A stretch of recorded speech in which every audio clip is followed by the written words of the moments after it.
बसा हुआ एक छोटा सा गांव था। इस गांव में एक पुराना खंडहर हो चुका घर था, जिसमें कोई भी जाने की हिम्मत नहीं करता था।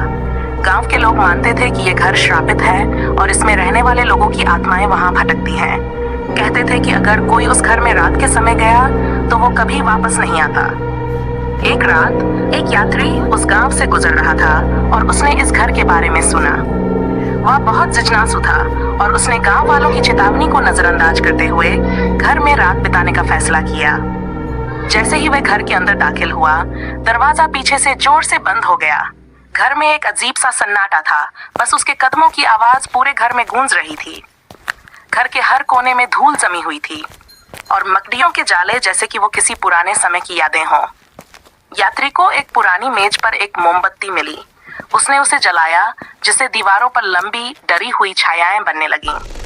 वह एक पुरानी कुर्सी पर बैठ गया, इंतजार करते हुए कि कुछ तो अजीब होगा। लेकिन समय बीतता गया और कुछ भी नहीं हुआ। यात्री सोचने लगा कि शायद गांव वालों की बातें महज अंधविश्वास थीं। जैसे ही वह नींद के आगोश में जाने लगा, उसे एक हल्की सी फुसफुसाहट सुनाई दी। पहले तो उसने सोचा कि यह हवा की आवाज है, लेकिन फिर वह आवाज और तेज होती गई। ये एक आवाज थी, नरम और भयावह, जो उसका नाम फुसफुसा रही थी।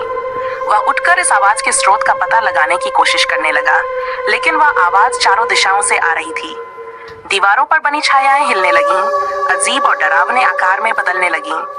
फुसफुसाहट अब और भी तेज हो गई और लगने लगा जैसे सैकड़ों आवाजें एक साथ उसका नाम पुकार रही हों। घबराकर यात्री ने अपने सामान को पकड़ा और दरवाजे की तरफ दौड़ा, लेकिन दरवाजा हिला तक नहीं।